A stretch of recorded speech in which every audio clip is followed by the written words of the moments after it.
사랑하는 성도 여러분, 오늘은 이렇게 여러분과 함께 또 성서학당 11번째 시간에 여러분과 함께 인사하게 됐습니다. 하나님 은혜가 여러분과 함께하는 복된 시간 되기 바랍니다. 잠깐 기도하겠습니다.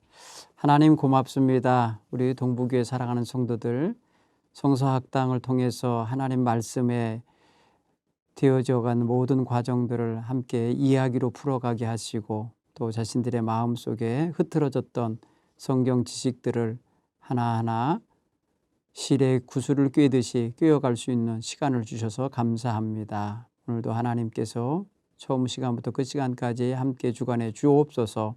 예수님 이름으로 기도합니다. 아멘. 사랑하는 성도 여러분, 지난주에 우리가 이스라엘 백성들이 시내산에서 군용을 짜고 행진 순서를 짜고 이사하는 과정까지 함께 공부했습니다. 그 가는 과정 속에서는 항상 하나님께서 낮에는 구름 기둥, 밤에는 불 기둥을 가지고 인도하여 가셨다는 이야기를 함께 보았습니다. 그리고 모세는 그 많은 백성들을 한 번에 통솔할 수 없기 때문에 나팔을 만들어서 나팔 소리로 신호를 보내서 이스라엘 백성들의 모든 행동을 통제하고 또 이끌었던 것을 우리가 성경 민수기 10장 1절로 10절의 말씀에서 함께 보았습니다. 오늘은 이제 민수기 10장 11절부터 이스라엘 자손이 행진을 시작하는 과정을 한번 생각해 보도록 하겠습니다.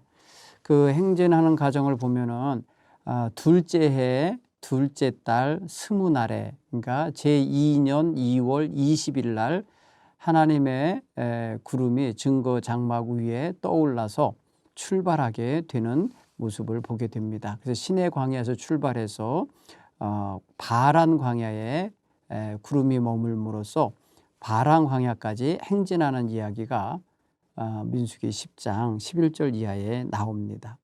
그리고 그 10장에서 이제 등장하고 있는 그들의 이제 행진 순서들을 지난주에도 잠깐 제가 언급했습니다만은 제일 선두에 모세가 이끌고 가게 됩니다. 그리고 모세가 법궤를 맨 제사장들을 이끌고 먼저 가게 되면은 하나님의 구름이 그 위에서 함께 이끌어 가시는 장면입니다. 제일 선두 그룹은 그래요. 근데 거기에 이제 지파별로 선두는 누구였냐면 유다 자손의 진영에 있는, 그러니까 동쪽에 진영을 마련했던 유다 군대가 가는데 그 진영에 속하여 있는 것은 이제 유다 지파, 이사갈 지파, 또 스불론 지파라고 하는 세 지파가 함께 출발을 하게 됩니다. 그리고 이제 성막을 거둔 게르손 자손과 무라리 자손이 성막을 메고 그 일진 뒷면을 따라가게 됩니다. 그런 다음에 이제 루벤 지파가 그 다음을 따라가게 되는데, 보통 다 이들이 이제 남쪽 진영에 있었던 이들인데 루벤 지파와 시므온 지파와 갓 지파가 함께 또 따라갑니다. 그리고 난 다음에 그 뒤에 고핫 자손이 성물을 메고 이제 행진하게 됩니다. 그래서 성막을 그들이 메고 가다가 이제 다음 진영 서 있는 곳에 가면은 그들이 성막을 치는 것을 알게 돼요. 그 다음에 이제 에브라임 지파 진영에 속하여 있는 팀이 가는데 바로 에브라임 지파와 므낫세 지파와 베냐민 지파, 곧 라헬이 낳은 자손이겠죠. 라헬 부인 라헬의 자손들이 그 다음에 출발합니다. 그 다음에 이제 단지파 진영에 있는 사람들이 가게 되는데 단지파와 아셀 지파와 납달리 지파가 그 이제 뒤에 나갑니다. 그리고 이제 잡족들과 혼족들이 이제 그 뒤를 따라서 가게 됐을 거라고 우리가 이제 예상할 수 있는데, 오늘 이 성경을 보면은 여호와의 산에서 떠나 3일 길을 갈 때에 여호와의 괴가 그 3일 길에 앞서가며 그들의 쉴 곳을 찾았다, 이렇게 표현을 33절에 합니다. 그러니까 여호와의 괴가 그들 앞서 3일 길을 앞서간다는 것은 굉장히 먼 거리를 먼저 가고 있었다는 걸 알 수 있습니다. 그 수백만 명이 함께 머물 자리를 찾아야 되기 때문에 먼저 3일 길을 가면서 그 3일 길을 가는 동안에 하나님께서 저들을 인도하시는 거거든요. 그래서 이제 그 떠날 때에 저들은 정말 먼 길을 이제 걸어가야 되는 각오를 하고 출발을 했을 것입니다. 모세가 여호와의 궤를 이제 출발시킬 때에 이렇게 하나님께 크게 외쳤어요. 여호와여 일어나사 주의 대적들을 흩으시고 주의 미워하는 자가 주 앞에서 도망하게 하소서. 또 궤가 쉴 때에는 이제 여호와의 법궤가 쉴 때에는 여호와여 이스라엘 종족에게로 돌아오소서 하면서 이제 저만 지금 앞서가고 계신 하나님을 그 여호와의 궤가 있는 곳으로 다시 오시도록 불렀다는 것을 알 수가 있습니다. 재밌는 이런 행진 모습을 우리가 연상할 수 있습니다. 구름은 계속 갈 수 있지만은 광야길을 걸어가야 되는 사람들은 지치잖아요. 그러니까 가다가 쉬게 되는데 그때마다 하나님의 보호하시는 눈길과 손길이 그들 곁에 있기를 원해서 이렇게 여호와여 이스라엘 종족에게로 돌아오소서 이렇게 구했다는 것을 알 수 있어요. 자, 이렇게 출발을 멋지게 했는데요. 이게 며칠 가지 않아서 무슨 일이 벌어졌냐면요. 힘들었던 모양의 백성들이 왜 또 가냐 뭐 이런 식으로 불평했는가 봐요. 그래서 11장 1절에 보면은 이런 말씀이죠. 여호와께서 들으시기에 백성이 악한 말로 원망하며 여호와께서 들으시고 진노하사 여호와의 불을 그들 중에 붙여서 진영 끝을 사르게 하시매 이렇게 했어요. 불평이 나왔습니다.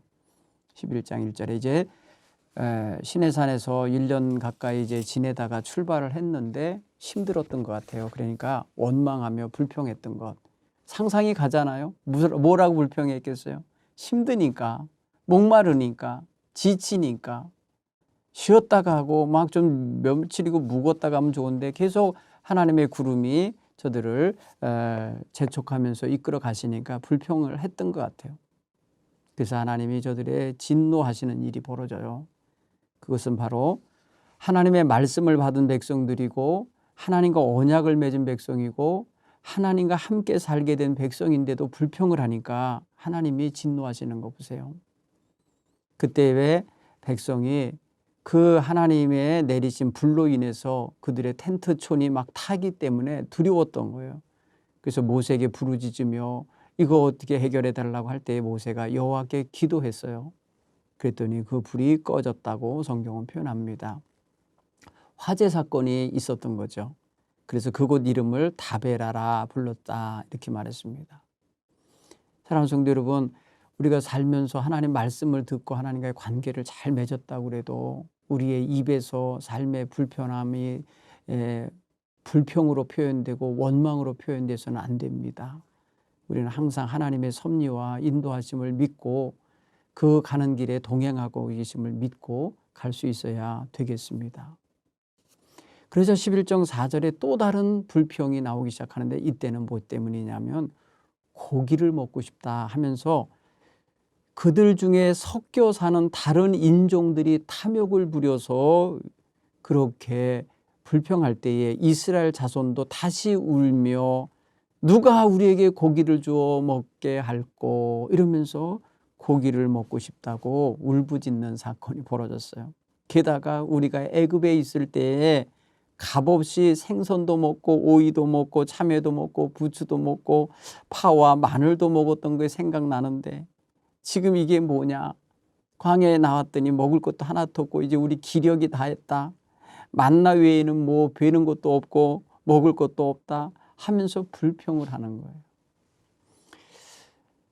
사랑하는 성도 여러분, 정말 먹을 것 때문에 불평할 때 참 초라해집니다, 사람이. 근데 먹을 게 없어서가 아니라 전에 먹었던 거, 그 추억의 음식 내지는 맛난 음식을 좀 더 먹고 싶은 욕망에서 나오는 불평이었기에 이것은 하나님 앞에 참으로 진노를 받을 짓이었다는 걸 알 수 있습니다. 10절에 보면 11장 10절에 백성이 온 종족이 각기 자기 장막문에서 우는 것을 모세가 들으니 이러므로 여호와의 진노가 심히 크고 모세도 기뻐하지 아니하였더라 이렇게 됐어요. 여러분 이거 정말 하나님 편에서 볼 때에는 정말 우리 백성들이 너무 어리고 모자라고 부족한 것 같이 느껴지지 않았겠습니까? 하나님의 은총을 힘입고 지금 평화의 땅, 안식의 땅, 약속의 땅으로 가는 이사 과정인데 이사 가면서 힘들다고 불평하는 거 하고 먹고 싶은 거 못 먹는다고 불평을 하니 얼마나 안타깝습니까? 이사 가면서 여러분 물론 가다가 트럭 세워놓고 우리는 이삿짐 세워놓고 뭐 고기도 먹을 수 있고 맛있는 거 먹을 수 있겠죠 지금. 근데 이스라엘 백성이 지나가는 그 이사 가는 길은요 광야길이잖아요. 우리가 다 알잖아요. 그런데 그 백성들이 그것 때문에 하나님을 원망하다가 힘들자 그 다음에 무슨 일이 벌어졌냐면 모세마저 탈진하게 됩니다. 그래서 모세가 여호와 하나님께 이렇게 기도합니다.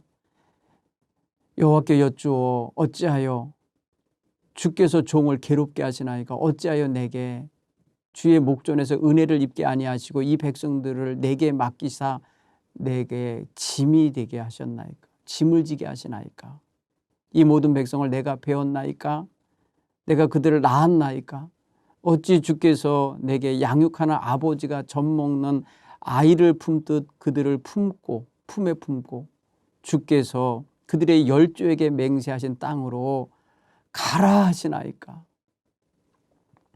여러분 이게 백성들의 원망과 불평과 이런 힘겹게 하는 말들이 많으면 지도자가 탈진합니다. 지도자가 지칩니다.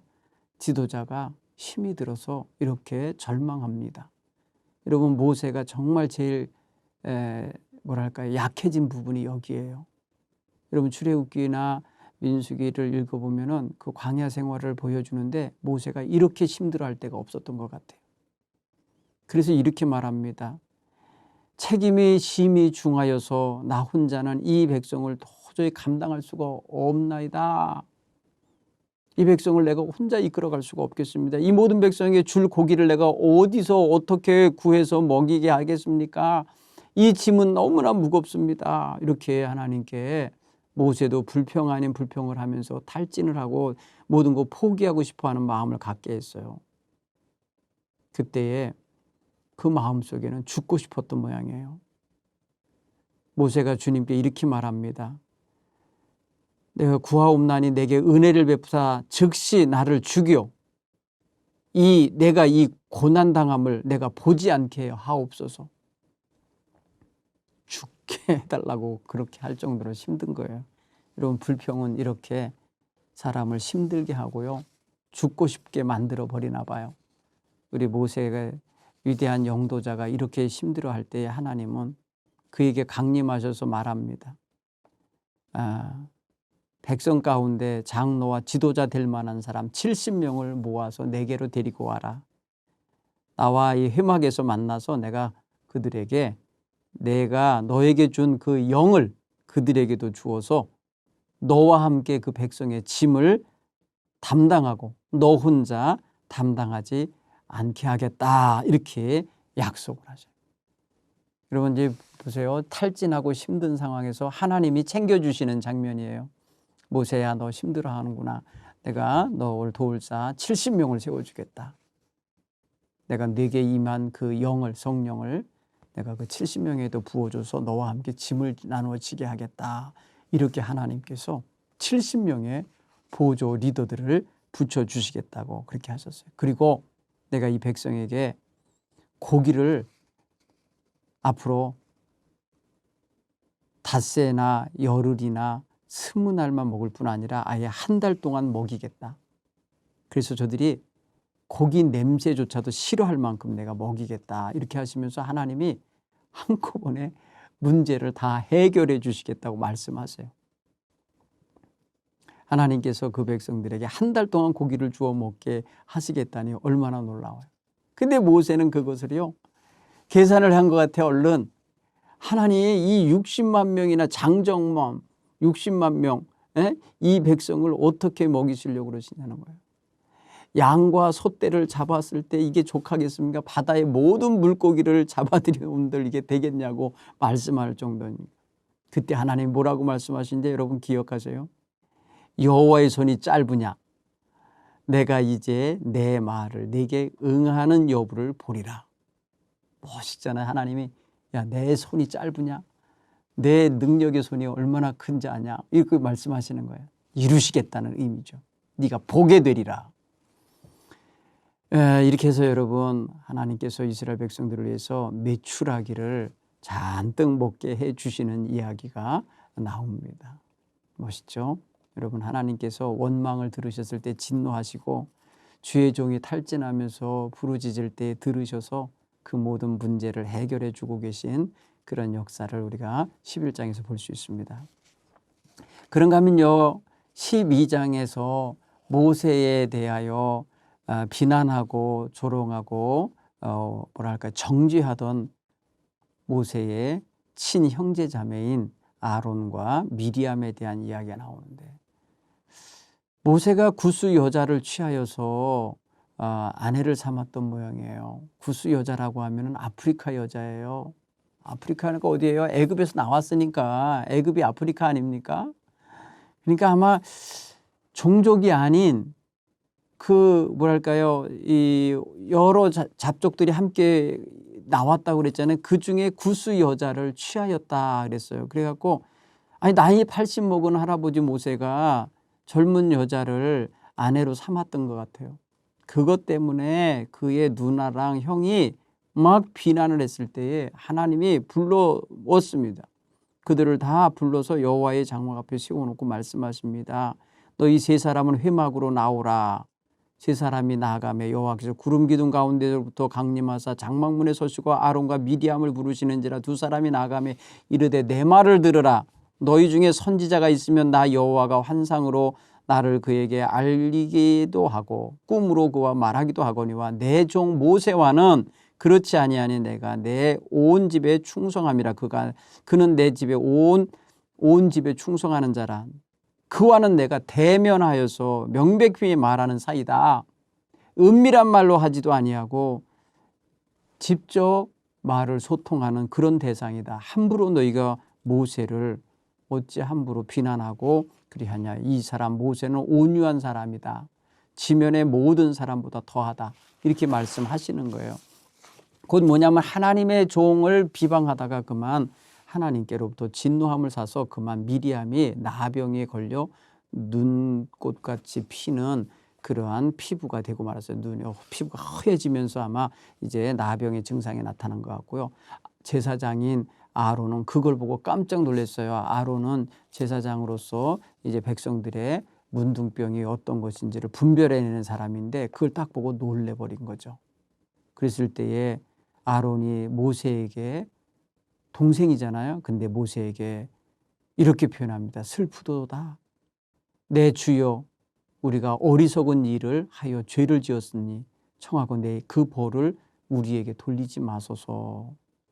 이러면서 자기 누이 미리암이 나병에 걸려서 하나님의 진노를 받은 것에 대하여 두려워하며 모세로 하여금 용서를 구하게 돼요. 근데 미리암으로 진영 밖으로 7일 동안을 내보내서 거기 가둬둡니다. 다시 백성들에게 들어오기까지 백성들은 다 행진하지 않고 머물러서 기다렸습니다. 그런 다음에 그 모든 것이 치료되고 하나님의 용서를 받은 다음에 돌아왔을 때 다시 출발하게 되는 사건이 12장에 나와요. 그리고 민수기 13장, 14장에서는요, 이스라엘 백성들이 이제 어느덧 저들의 발걸음이 많이 이동이 돼가지고 이스라엘 백성들이 가나안 땅 입구까지 거의 온 것 같아요. 가까이 왔는데 그곳에 정탐꾼을 보내라고 하나님이 명하시면서 각 지파에 한 사람씩 정탐꾼, 그 지휘관 한 사람씩을 보내라 하면서 하나님께서 모세에게 명령하셨어요. 그냥 모세가 여호와의 명령을 받들어서 그 바란 광야에서 그들을 보냈다 그랬어요. 여러분, 이스라엘 백성이 바란 광야, 이제 시내 광야에서 출발해서 바란 광야까지 왔잖아요. 바란 광야에서 젖과 꿀이 흐르는 가나안 땅을 정탐하게 정탐꾼을 보낸 것입니다. 근데 그 정탐꾼을 각 지파에서 한 사람씩 보내서 12명을 보냈는데 12명을 보내면서 뭐라 그러냐면 모세가 그 땅을 탐지하러 가는 그들에게 이렇게 말했어요. 그 땅이 어떠한지 그 땅 상태를 정탐하라고 그랬어요. 그 땅의 거민이 강한지 약한지 많은지 적은지 그들이 사는 땅이 좋은지 나쁜지 그들이 사는 성읍이 진영인지 산성인지 그들의 토지가 비옥한지 메마른지 나무가 있는지 없는지 다 탐지해서 적어오게 했어요. 그리고 올 때 그 땅에 과일이 있거든. 과일을 가져오라고, 실과를 가져와라. 그때가 포도가 처음 익을 쯤이라 했습니다. 여러분, 포도가 언제 익습니까? 초여름, 여름에 익잖아요. 아마 여름철에 여기까지 온 것 같습니다. 그래서 저들이 그 땅을 이제 가서 쭉 저들이 올라가서 정탐을 하게 됩니다. 자, 정탐하고 나서 저들이 40여일 만에 돌아옵니다. 40여일 만에. 돌아와서 저들이 그 땅에 대하여 설명합니다. 뭐라 그러냐면요. 여러분 보세요. 26절, 13장 26절 보면은 바란 광야 가데스에 이르러 모세와 아론과 이스라엘 온 회중에게 나와 그들에게 보고하고 그 땅에 과일을 보이고 눈에 보이는 걸 먼저 보여주고 보고합니다. 당신이 우리를 보낸 땅에 간즉 과연 그 땅에 젖과 꿀이 흐르는데 이것은 그 땅의 과일입니다. 여러분, 이렇게 말하면 땅이 어떤 땅이에요? 좋은 땅인 거죠. 젖과 꿀이 흐르는 땅이라고 표현했어요. 두 번째, 그러나 하면서 그 땅의 거민은 강하고 성읍은 견고하고 심이 클 뿐 아니라 거기서 아낙 자손을 보았습니다.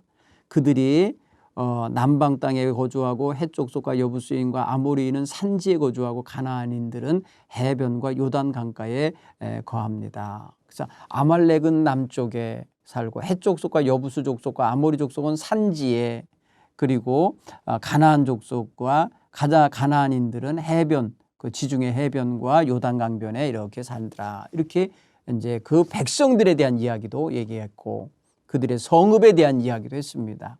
자, 여기까지 보고 됐어요. 그렇게 알아오라고 했으니까. 그런데 이제 그 다음 문제가 생겼습니다. 갈렙이 모세 앞에서 백성들을 조용하게 하고 이렇게 말했습니다. 우리가 지금 올라가서 그 땅을 취하자, 능히 이기리라. 이렇게 해서 갈렙은 그 땅으로 지금 진입합시다. 이렇게 말을 하는 반면에 그와 함께 갔던 사람들이 이르되 우리는 능히 올라가서 그 백성을 치지 못하리라. 그들은 우리보다 강하다. 이렇게 표현해서 안 된다. 의견이 갈라지는 상황이 오늘 본문의 말씀 13장 30절, 31절 사이에 아주 정반대의 의견이 나옵니다. 그러니까 여기서부터 이제 백성들이 갈라지기 시작하는 거예요. 백성들의 마음을 휘집어 놓고 두렵게 만든 건 이거예요. 그 올라가지 말자고 하는 사람들, 올라가 봐야 이길 수 없다고 말한 부정적인 보고를 하는 10사람의 보고인데요. 우리가 그 정탐한 땅을, 그들이 올라간 땅을 악평하여 이르되, 악평했다 그랬어요. 있는 그대로 평가를 해야 되는데 악평을 했어요. 우리가 두루 다니며 정탐한 땅은 그 거민을 삼키는 땅이요 거기서 본 모든 백성은 신장이 장대한 자들이며 네피림 후손이 아낙 자손이 거인들을 거기서 보았다. 우리는 스스로 보기에도 메뚜기 같으니 그들이 볼 때도 그럴 거다. 이러면서 메뚜기 의식을 갖고 말았어요. 스스로 메뚜기가 되고 말아버렸어요. 그러니까 얼마나 초라한 생각을 가진 겁니까? 그러니까 백성들은 그 말에 휩쓸려 버렸어요. 여러분, 보통 사람들이 좋은 말은 그냥 그러려니 하다가 나쁜 말은요 완전히 민감하게 받아들여 버려요. 그래서 나쁜 말의 파급력이 더 빠른 것 같습니다. 그래서 백성들이 어떻게 했다 그랬어요? 14장 1절 보면 온 회중이 소리 높여 부르짖으며 백성이 밤새도록 통곡하였다. 밤새도록 다 우는 거예요. 왜? 우리가 믿고 왔던 땅이 이렇게 말해 사람을 삼키는 땅이요, 아주 강한 적들이 사는 땅이라 들어가긴 틀렸다. 이러면서 절망해서 우는 거죠. 그러면서 저들이 무슨 소리를 했는지 아세요? 이스라엘 자손이 다 모세와 아론을 원망하며 그들에게 이르되 우리가 애굽 땅에서 차라리 죽었거나 이 광야에서 죽었으면 좋았을 것을 어찌하여 여호와가 우리를 그 땅으로 인도하여 칼에 쓰러지게 하려는가? 우리 처자식들을 사로잡히게 할 건가? 이렇게 하면서 뭐라고 표현했냐? 우리 애굽으로 돌아가는 게 낫지 않겠냐? 지금까지 애써서 데리고 왔는데 돌아가겠다고 표현합니다. 그러면서 뭐라고 하는지 아세요? 반역을 일으킵니다. 4절에 서로 말하되 우리가 한 지휘관을 세우고 애굽으로 돌아가자. 여러분, 한 지휘관이가 모세 아닌 다른 사람을 세우겠다는 거예요. 반역을 한 거죠. 그리고 돌아가겠다는 거예요. 지금 돌아가는 건 뭐예요? 가나안 땅을 향해 들어가는 게 아니라 거꾸로 왔던 길 도로 가겠다는 거 아닙니까? 그러자 하나님이 심히 진노하시는 거예요. 하나님이 제일 싫어하는 게 하나가 있어요. 아니, 몇 가지가 있는데 그중에 뭐가 있냐면 옛 길로 돌아가려고 하는 거예요. 옛날 우상의 자리 아니면 죄 있는 자리로 돌아가려고 하는 거 하나님 그거 싫어하셔요. 자, 오늘 8절에 보면 이렇게 말씀합니다. 여호와께서 우리를 기뻐하시면 우리가 능히 그 땅으로 인도하여 들이시고 우리를 그 땅을 우리에게 주시리라. 과연 젖과 꿀이 흐르는 땅이다. 이 말 누가 했느냐? 바로 여분네 아들 갈렙과 눈의 아들 여호수아 두 사람은 가겠다고 그래요. 가야 된다고. 그 땅은 하나님이 주시는 땅이라고. 젖과 꿀이 흐르는 땅이라고. 약속의 땅이 맞다고. 그러면서 여호와를 거역하지 말라고. 여호와를 거역하지 말아라. 그 땅 백성을 두려워하지 말아라. 이렇게 외치는 거예요. 여러분, 이 긍정적이고 소망이 넘치고 믿음의 확신이 넘치는 사람의 말보다 10사람의 부정적이고 악평하고 반역하고 뒤로 돌아가자는 사람들의 말이 더 강력했던 것 같아요. 그래서 백성들이 반역하는 자들의 무리에 더 많이 쏠리게 된 거죠. 그때 하나님께서 진노하시는 겁니다. 여러분 14장 11절에 여호와께서 모세에게 이르시되 이 백성이 어느 날까지 나를 멸시하겠느냐. 내가 그들 중에 이 많은 이적을 행하였는데 어느 때까지 나를 믿지 않겠느냐. 내가 전염병으로 그들을 쳐서 그들을 내게 그들보다 더 큰 강한 나라를 이루리라. 이렇게 하시면서 여기서 또 다시 전염병으로 그들을 쳐서 다 멸하시겠다고 말씀하실 정도로 진노하셨어요. 여러분 생각해 보세요. 출애굽기 32장에서 저들이 금송아지를 만들어 놓고 펄쩍 뛰면서 말입니다. 이게 하나님이다. 이게 우리를 인도하시는 하나님이다 하면서 하나님 앞에서 우상 숭배할 때 하나님이 진노하셔갖고 그들을 다 목이 뻣뻣한 자들이라 하면서 진노하셔 다 진멸하시려고 했잖아요. 그때 모세가 목숨을 걸고 그리하지 말아달라고 하나님 그러시면 안 된다고 하면서 말렸잖아요. 여기서 또 다시 말입니다. 전염병으로 그들을 다 쳐서 멸하고 내게 그들보다 크고 강한 나라를 이루게 하리라 하시면서 모세를 다시 하나 아브라함처럼 다시 삼아서 택하셔서 그를 그 백성보다 더 많은 사람들이 나오도록 하는 그런 식으로 새롭게 시작하시려는 마음을 가져요.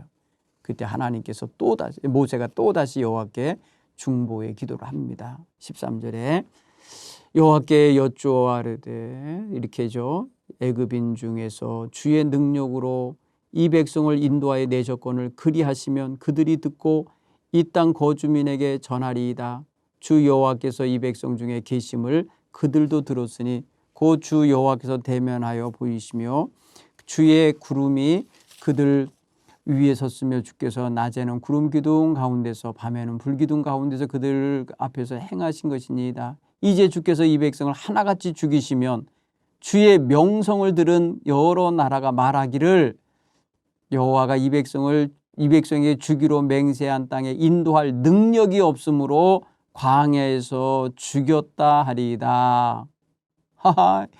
여호와의 명성이 모든 사람들에게 들려서 모든 나라가 알고 있는데 결국 하나님이 이 백성을 그 땅으로 인도할 능력이 없어서 이 땅에서 죽였다라고 하는 이런 불명예스러운 말을 듣게 될 겁니다. 하나님 그러니 그리하지 마옵소서 하면서 지금 구하고 있는 거예요. 여호와께서는 노하기를 더디하신다고 하지 않으셨습니까? 노하기를 더디하신다 하지 않았습니까? 하면서 말리는 거 보세요. 이렇게 했어요. 여호와는 노하기를 더디하시고 인자가 많아 죄악과 허물을 사하시나 형벌을 받는 자는 결코 사하지 아니하리라 하시고 아버지의 죄악을 자식에게 갚아 3, 4대까지 이르게 하리라 하셨나이다. 구하옵나니 주의 인자의 광대하심을 따라 이 백성의 죄악을 사하시되 애굽에서부터 지금까지 이 백성을 사하신 것 같이 사하여 주옵소서. 사하시옵소서. 이거 뭐예요? 지금까지 출애굽하면서 오는 동안에 불평하고 원망하고 하면서 막 하나님께 실수했었던 것 때마다 그때마다 용서해 주신 것처럼 지금도 다시 용서해 주십시오 하고 용서를 구하는 중보기도를 하는 거예요. 전 모세의 위대함이 이런 거라고 봅니다.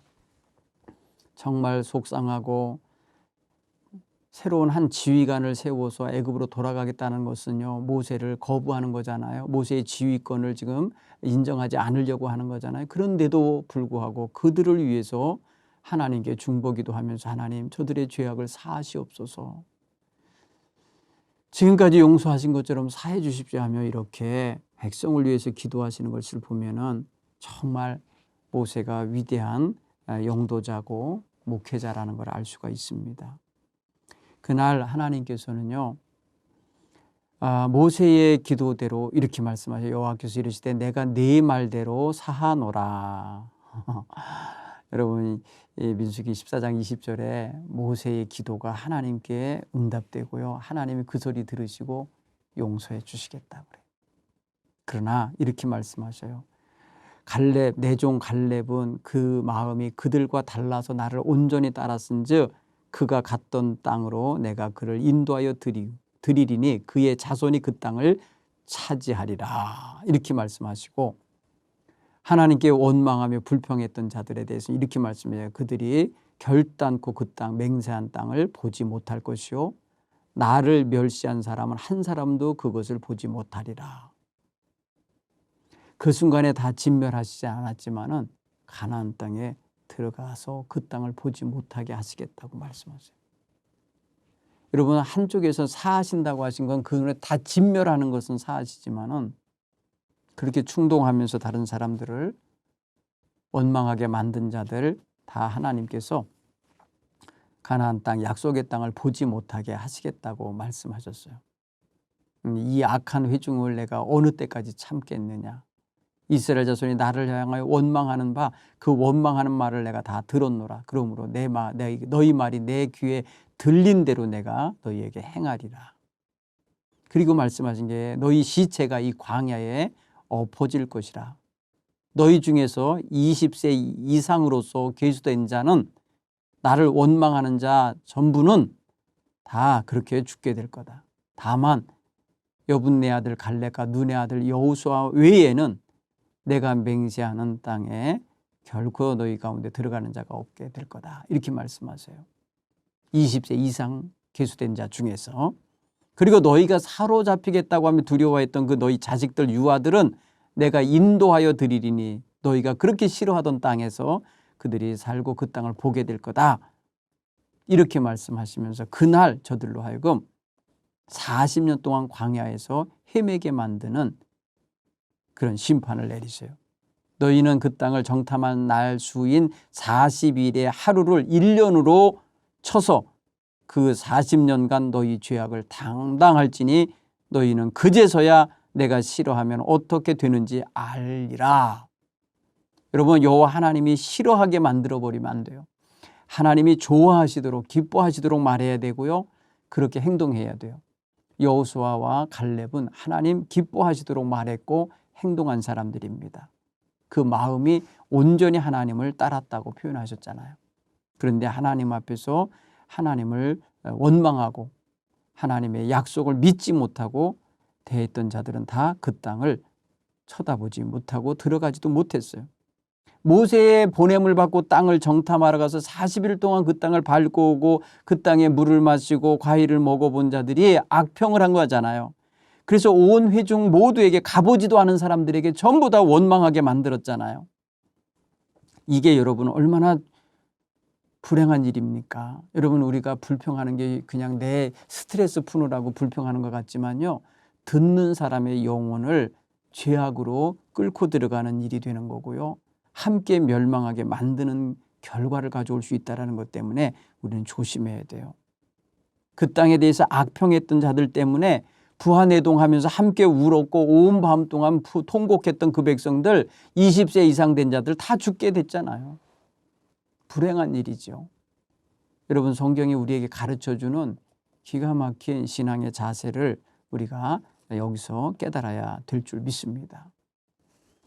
여러분, 저는 이 민수기 13장 14장을 보면서 처음에 거론됐던 그 명단이 있거든요. 각 지파마다 대표들 있잖아요. 그날 처음 불려주고 다시는 등장 않는 사람들이 있어요. 여호수아와 갈렙 빼고는요, 나머지 10지파의 지도자들은요 사라지는 거예요. 이름 하나 드러나지 않아요.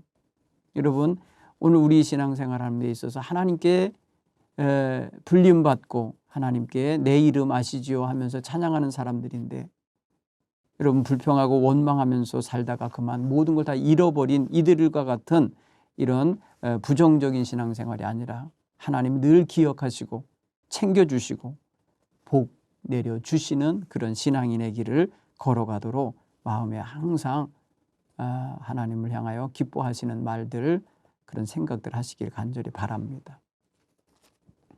이스라엘 백성들이 엄청난 일을 한번 겪게 됐죠. 그리고 난 다음에 저들은요, 그 땅으로 진군할 수가 없습니다.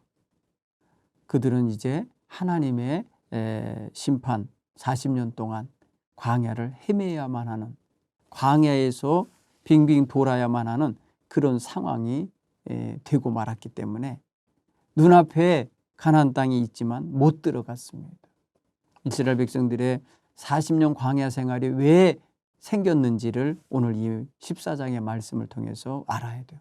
불평과 원망이 그만 그들로 하여금 가나안 땅을 들어가지 못하게 만들었고, 그 자손이 부모들의 원망과 불평하는 그런 것 태도 때문에 안 해도 되는 고생을 40년간 하게 된 거예요. 자기들은 죽어버리고 들어가지도 못하고 그냥 망한 거죠, 사실은. 여러분, 이게 불평과 원망에서 나온 거예요. 그 불평과 원망은 어디서 비롯됐느냐? 하나님의 말씀과 약속에 대한 불신함 때문에요. 그 땅에 아무리 강한 적이 있어도 그 땅을 주시겠다고 하시는 하나님의 약속을 믿고 들어갑시다.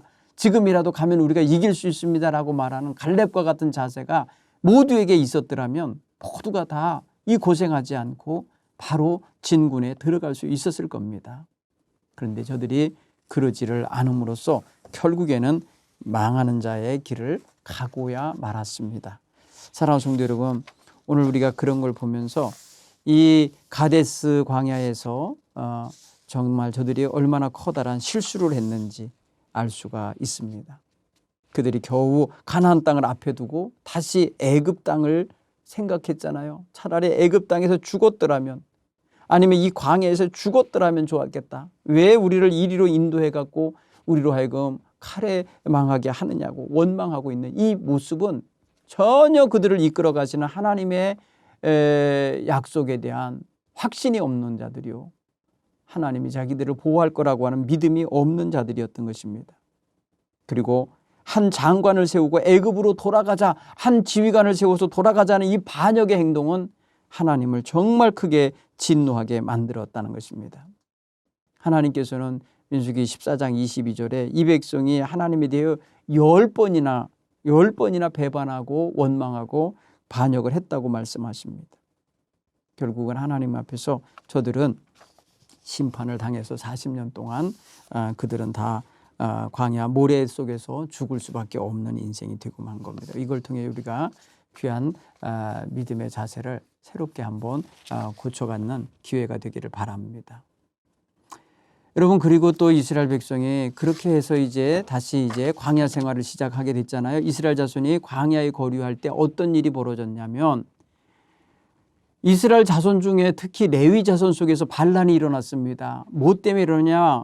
레위의 증손자인 고핫의 손자 이스할의 아들 고라와 장자의 자손인 루베 자손의 아들이 엘리압의 아들 다단과 아비람이 무엇을 가지고 나왔냐? 당을 지어서 지휘권, 곧 이스라엘 백성 총회를 총괄하는 이 지휘권을 저들이 쟁탈하려고 했습니다.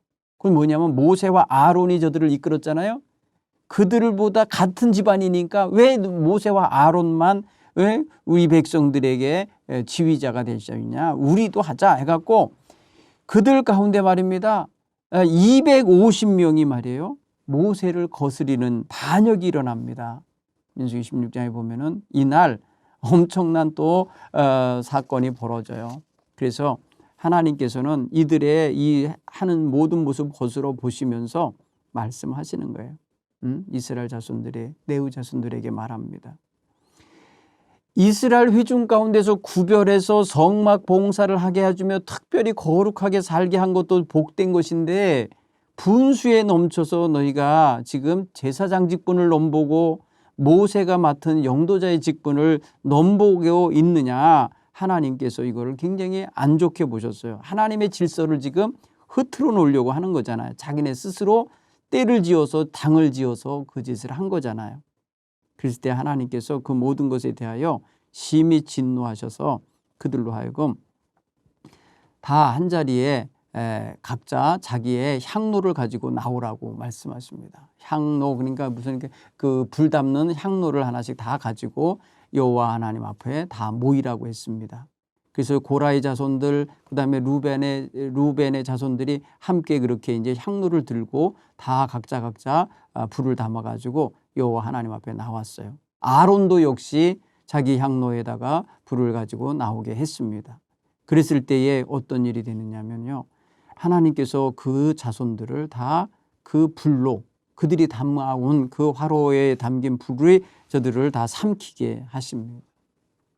네, 굉장히 기가 막힌 일이 벌어지게 되죠. 그리고 백성들로 하여금 그 자손들의 장막에서 떠나 있으라고, 물러서 있으라고 하고 장막 사방에서 떠나라고 할 때에 모세가 그 모든 자손들에 대하여 심판을 명할 때에 어떤 일이 벌어지느냐면요, 땅이 갈라져서 그들을 다 삼켜버리는 사건이 벌어집니다.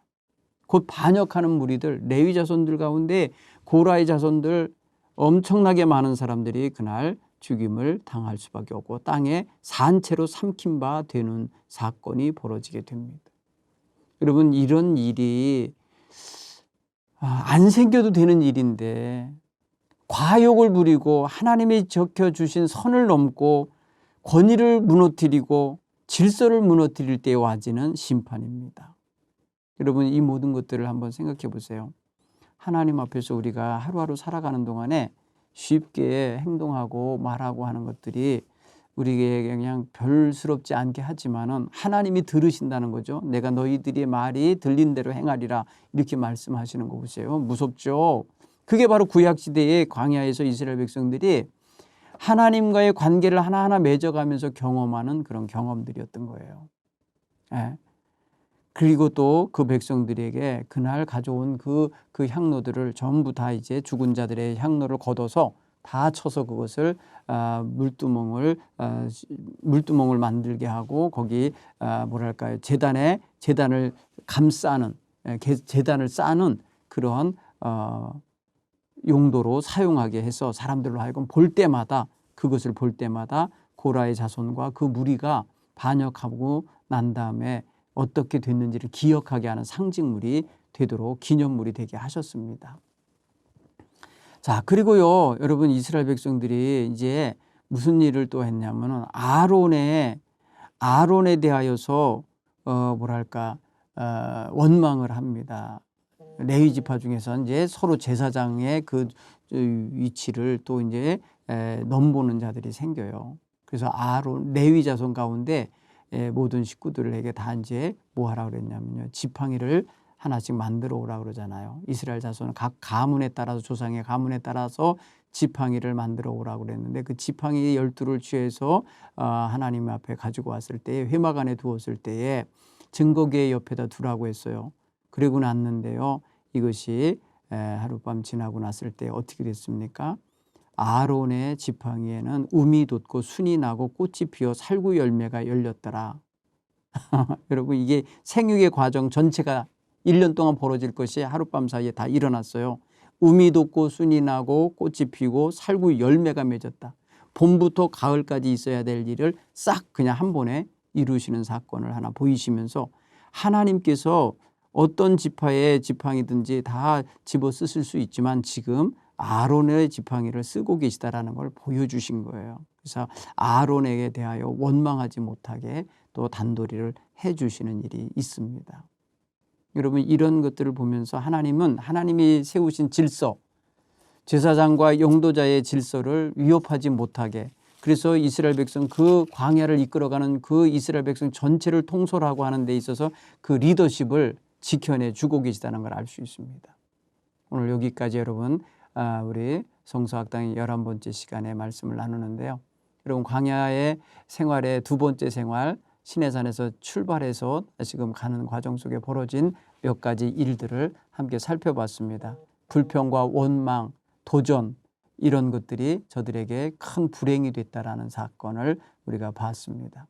하나님의 약속의 말씀을 믿지 못하고 하나님을 절대 의지하지 못했을 때에 와지는 저들의 위기, 저들의 어려움이 무엇이었는지를 우리가 하나하나 깨닫게 됐습니다. 다음 시간에 나머지 민수기 이야기를 마무리하도록 하겠습니다. 감사합니다.